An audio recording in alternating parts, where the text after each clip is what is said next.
مل کے جواب دیجیے. السلام علیکم ورحمۃ اللہ وبرکاتہ.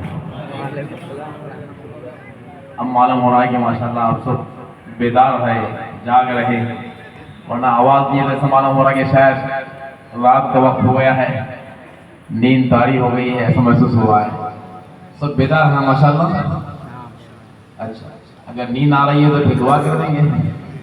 سننے تیار ہے سب ماشاءاللہ. چلیے ماشاءاللہ, بہت خوب ہے. اللہ تعالیٰ آپ کو خوش رکھے, رضا خیر نصیب فرمائے.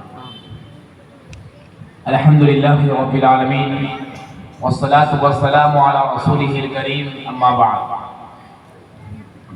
برادران اسلام اور خواتین اسلام, بہت خوشی کی بات ہے کہ آج ہم لوگ ایسی سرزمین میں صبح سے گھوم رہے ہیں اور موجود ہیں جہاں پر ہمارے بہت بڑے بڑے اکابرین مصنفین یہاں زندگی گزارے ہیں.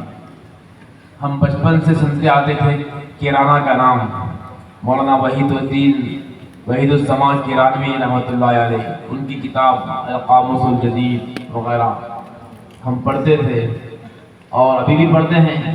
تو اس پہ نام کیرانوی لکھا ہوا ہے, پورے انڈیا بھر میں ہر جگہ اس کو استعمال کرتے ہیں. تو خواہش تھی کہ وہ کیسا مقام ہوگا کیرانہ دیکھیں. تو آج ماشاءاللہ دیکھنے کا موقع مل رہا ہے. اور تھانہ بھون, نانوتا اور جلال آباد, دیوبند, یہ وہ ایسے علاقے ہیں جس کو ہر مدرسے میں پڑھنے والے بچے پورے انڈیا کے اندر بلکہ پوری دنیا کے اندر جہاں جہاں بھی دینی مدارس چلتے ہیں وہاں پر ان ناموں کو سنا جاتا ہے. اور دل چاہتا ہے کہ اگر وہاں پہنچے تو وہاں کی مٹی کو سرما بنائے, کیونکہ وہاں پر ایسے لوگ جیے ہیں, ایسے لوگ زندگی بسر کیے ہیں جنہوں نے دین کے خاطر, علم کے خاطر اپنی زندگیاں اسی کے اندر گزار دی. اسی لیے آج وہ گزر کے کئی سال ہو گئے ہیں لیکن آج بھی ان کو یاد کرتے ہیں. اور جب ان مقامات کا نام سامنے آتا ہے تو وہ شخصیت سامنے آتی ہے. کیوں؟ اس لیے کہ ان کے کارنامے ویسے تھے. انسان جب دنیا کے اندر اچھے کارنامے کر کے زندگی گزارتا ہے تو اس کے گزرنے کے بعد بھی لوگ اس کو یاد کرتے ہیں. بڑی خوشی کی بات ہے کہ آپ حضرات ان مقامات کے اندر رہتے ہیں. کیرانہ ہے, تھانہ بھون ہے, نانوتا ہے, دیوبند ہے, گنگو, اور یہ جتنے علاقے یہاں آس پاس جہاں مجاہدین آزادی پہ گزرے اور جہاں علماء کرام, علماء دیوبند, اکابرین, مصنفین اور شہداء یہاں زندگی بسر کیے. اور انہوں نے ماشاءاللہ اپنی زندگی کے اندر تصنیف کے ذریعے, کتابوں کے ذریعے, تقریر کے ذریعے ایسا لوگوں کے اندر دلوں میں اتر گئے کہ آج ان کے گزرنے کے باوجود بھی ان کو یاد کر رہے ہیں. لیکن دوستو یاد رکھیے, ایسی سرزمین میں ہم رہ رہے ہیں تو ہم اپنے آپ کے اندر غور کرنا کہ کیا ہماری زندگی کے اندر بھی وہ جو بڑے حضرات گزرے ہیں ویسی زندگی ہماری گزر لی کیا دیکھنا, ویسے اخلاق بھی ہمارے ہیں کیا دیکھنا, ویسا دینداری, ویسی دینی فکر اور ویسا ذوق اور شوق اور ویسے اخلاق اور ویسی تمیز, ویسی تہذیب ہمارے اندر ہے یا نہیں ہے. صرف ان مقامات پر رہنے سے کافی نہیں ہوگا بلکہ وہاں جو گزرے ہیں وہاں کے بزرگوں کی لاج رکھیں. آج کیا وجہ ہے کہ دیوبند کا اور جو ہے سہارنپور کا نام پوری دنیا کے اندر مشہور ہے. کیوں؟ اس لیے کہ وہاں کے علماء, وہاں پیدا ہونے والے لوگ جو ہے دین کو اپنا اوڑھنا بچھونا بنا لیے تھے.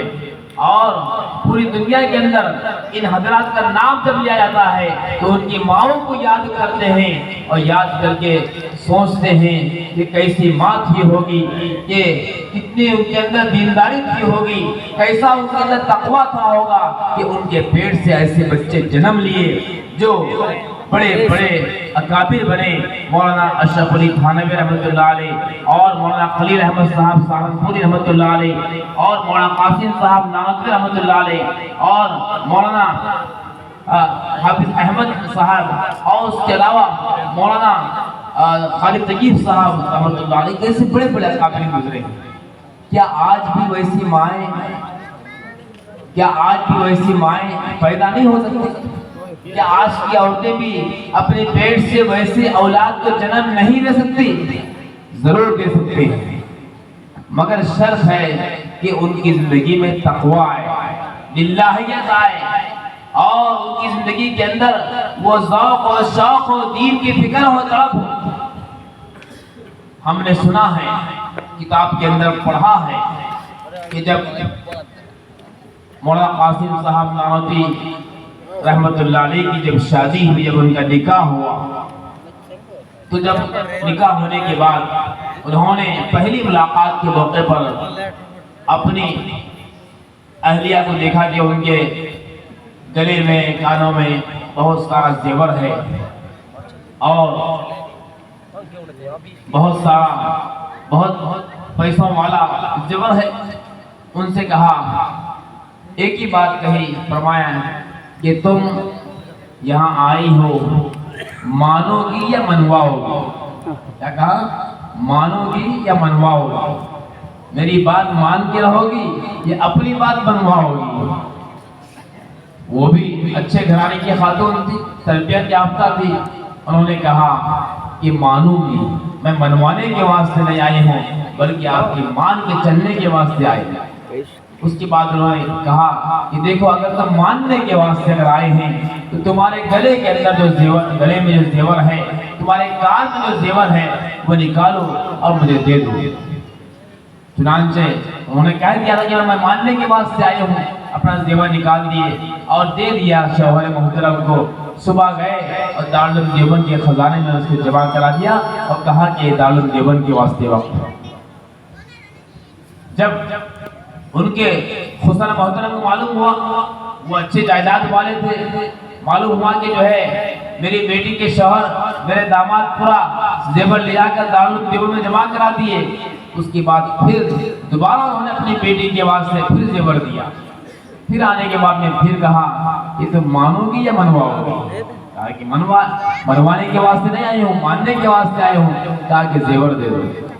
زیور لے گئے اور لے جا کر دارالعلوم دیوبند کے خزانے میں جمع کرا دیا۔ اس کے بعد خسرو محترم نے سمجھ گئے کہ یہ چاہتے ہیں کہ ان کے گلے میں، ان کے جسم پر یہ دنیا نہ رہے بلکہ ان کے اندر دینداری رہے۔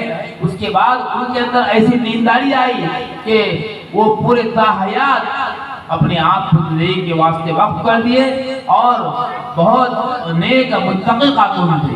انہی سے جو ایسی اولاد پیدا ہوئی، قاری